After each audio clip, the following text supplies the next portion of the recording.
Hello everyone! Welcome back sa ating video. Sa video na ito, magagawa nga pala tayo ng ating sweet. Pero bago ang lahat, huhugasan na muna natin ang ating paglalagyan para naman safe 101%.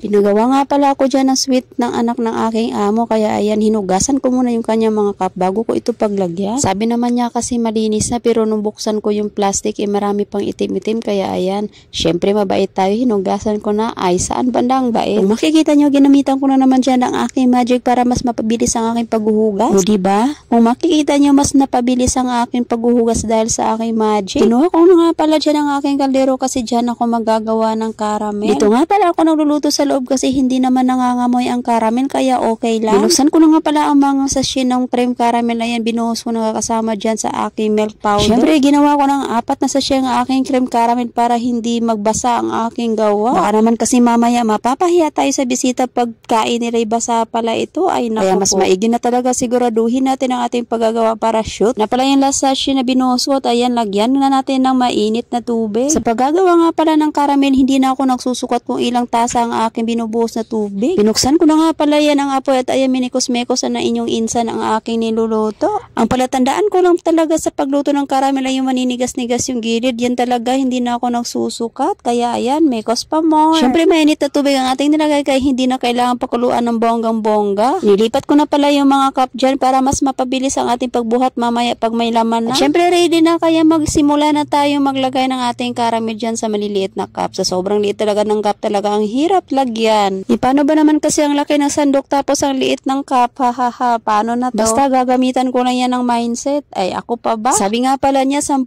lang daw na cup ang aking gagawin ng caramel. Paano ba naman na parami ang aking gawa? Ay, bahala ka na dyan mag-adjust. Basta ang importante ay mahalaga. Hahaha.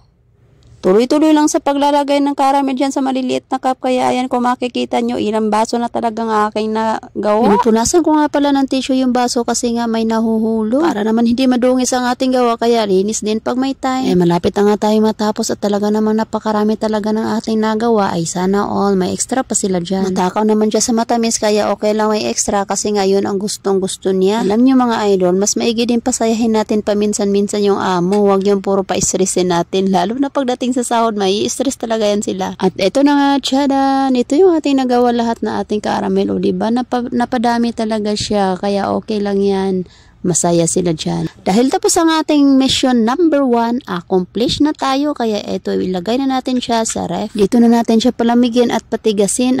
Sana all patigasin. Bahala ka dyan, amo, kahit bawal ng video. Basta ako magbibideo, wag lang kayo ang isama ko. O, tsadan! Dyan na muna kayo at magpakabait kayo dyan, ha? Diyan sa loob, bye! At syempre, tapos na tayo sa ating assignment number 1, kaya ayan, proceed na tayo sa number 2. Hinugasan ko muna yung kaldero na pinaglutuan natin ng ating number 1. Kasi hindi naman pwede ipaghalo ang caramel sa jelly, ay naku, mag-aaway yan. Napakatahimik talaga sa bahay na to, ewan ko ba, gustong-gusto ko talaga yung tahimik at matiwasay na buhay, ay naku. Ay naku, ano na namang inyong iniisip dyan, Inday, maghugas ka na ng kaldero para makaproceed ka na sa number 2. Pag ako nga pala ang magluluto, ay kailangan wash talaga kaagad para hindi magkalat. Para ba hindi masakit ang ulo mo pagkatapos mo magluto na may kalat, o diba? Kumuha na ako ng malamig na tubig sa ref para sa ating jelly at ayan, binuksan na nga natin ang mga karton. Pag mindset talaga iyong gamitin ay talaga mapapadali ang iyong mga gawain. Ay ayan, binuksan ko na yung mga karton ng ating jelly dyan. Ibinuhos ko na nga dyan sa kaldero para mamaya mas mapabilis ang ating pagmekos-mekos. Tuloy lang sa pagbubukas hanggang matapos natin lahat ng ito. Hindi ko na nga talaga natandaan ko ilang pang karton na to, kaya siya, bibilangin na lang natin mamaya sa basurahan.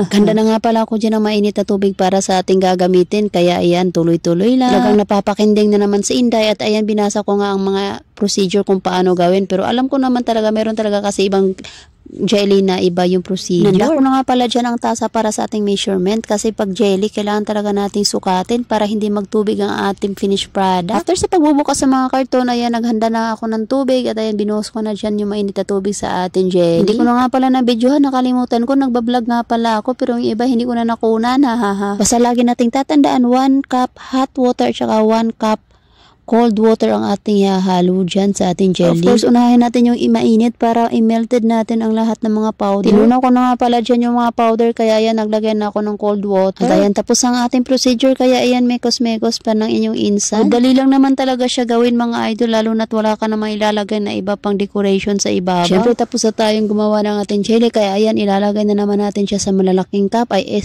maliliit na cup pala. Ewan ko ba sa amo na ito, bakit gustong-gusto niya itong kaliliit naman, parang baso lang talaga siya ng bata. Pero syempre, amo, kung saan ka masaya, susuportahan kita. Ha. Sana masarapan kayo dito sa gawa ko kasi may halong pagmamahal pa yan. From the bottom of my intestine. Kaya tuloy-tuloy lang sa paglalagay inyong inday, kaya ayan, parang ilan na lang baso yung natitira, tapos marami pa tayo nagagawa. Pero syempre, may sobra nga at ayan, masayang ating katiyanan niya. Ang goal ko kasi sa mga panahong ito ay kumain lang ng kumain. Bahala na yung mga problema at mga stress sa buhay. Basta ang importante, masaya ako sa buhay ko ngayon. Bago nga pala magtatapos ang ating video, ay nais ko po magpasalamat sa lahat ng mga walang sawang sumusuporta sa akin. Kahit hindi nyo ako kaano-ano, pero sinusuportahan nyo ako, kaya sana all, maraming salamat po. Syempre, ubos na nga ang mga cup, kaya ay ang mga labis na yan sa akin yan. O diba, marami na akong pagkain. Ha. Thank you Lord sa mga blessings na binigay mo sa akin at sa aking pamilya. Syempre, tapos na tayong gumawa at ayan, ilalagay na natin yan siya sa loob ng ref. Magpakabait din kayo dyan ha, magpakatigas kayo ha. Thank you for watching. Tapos ang ating mission. Bye-bye.